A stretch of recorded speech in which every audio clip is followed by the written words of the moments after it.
Ďakujeme za každý váš odber a like na našich kanáloch. Dnešná túrka začína v Slovenskom raji v časti Podlesok.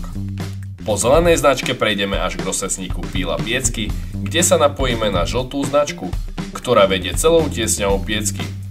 Na konci tiesňavy pokračujeme po žltej turistickej značke a následne si posledné kilometre odšliapame po červenej turistickej značke, ktorá nás zavedie naspäť do Podlesku.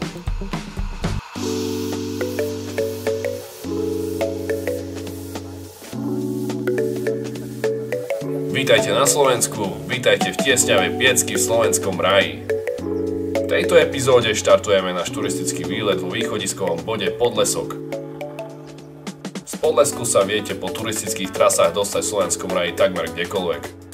Či už je to spomínaná tiesňava Piecky, prielom Hornádu, ale taktiež aj veľmi obľúbená turistická oblasť Suchá Belá.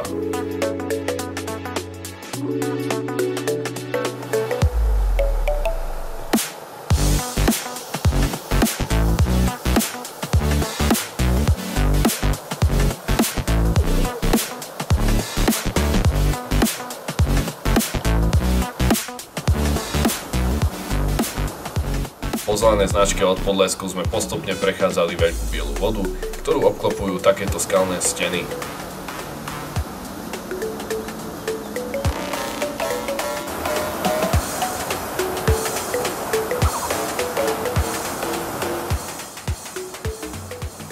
Oproti skalným stenám popri veľkej bielej vode vedie turistický chodník s drevenými lávkami a reťazami. Po ukončení tejto časti sa na chvíľu napojíte na asfaltku, ktorá vás dovedie až na miestnu časť Píla v Hrabušiciach. A presne tu v Píle, asi po 4 km od Podlesku, začína naša túrka.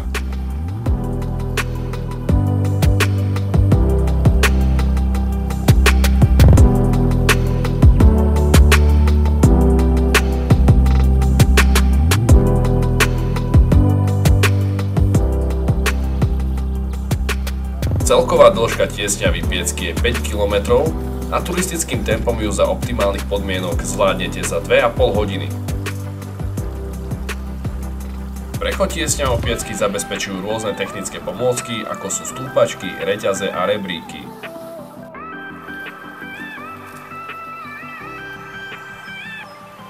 V deň, kedy sme realizovali našu túrku, sa v tiesňave nenachádzalo veľa turistov. Predpokladáme, že turisti, ktorí parkovali v Podlesku, zväčša smerovali do Suchej Belej, ktorá je podstatne viac navštevovaná.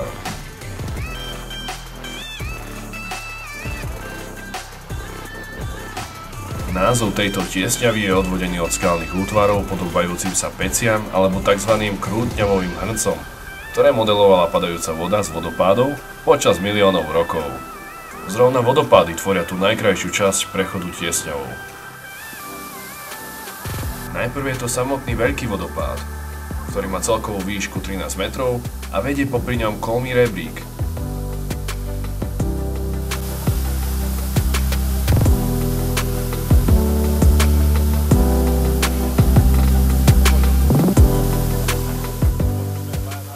Po vylezení rebríkom sa dostanete na sústavu kaskád, tiež pomenovaných ako kaskadový vodopád.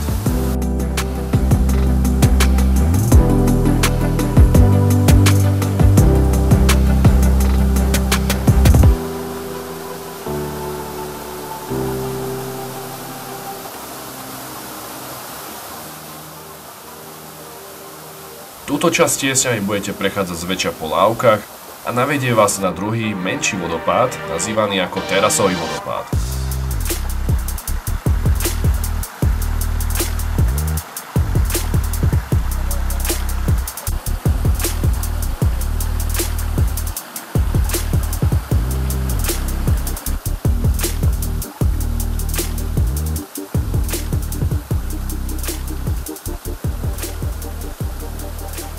Výška tohto vodopádu je 8 metrov a v tomto prípade je rebrík mierne naklonený ako pri predošlom vodopáde. Na konci terasového vodopádu vás ešte čaká zo pár lávok a stúpačiek, ktoré sú istené reťazami.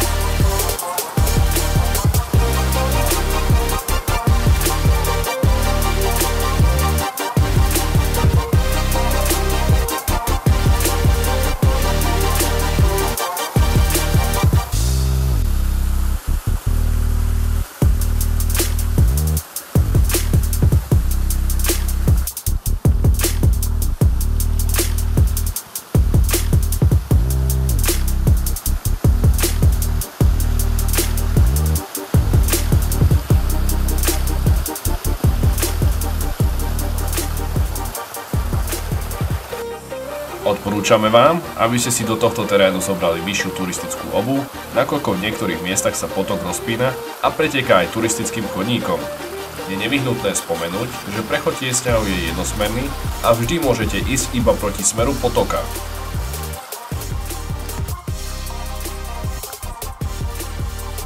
Po prejdení celej tiesňavy sme túr museli urýchlene ukončiť pre zhoršujúce sa počasie. Avšak to najpodstatnejšie sme vystihli. To je dnes z tejto tiesňavy v Slovenskom raji všetko. Na budúcej epizóde sa pozrieme do inej časti Slovenského raja a objavíme ďalší kus tejto krásnej zeme na Spiši.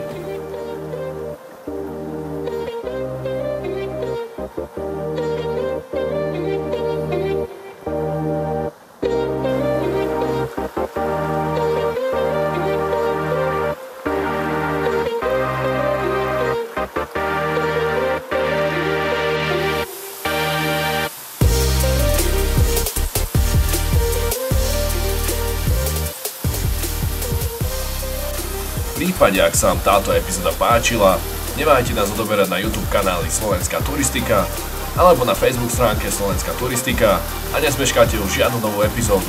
Prajem vám príjemnú túru a pekný deň. Dovidenia.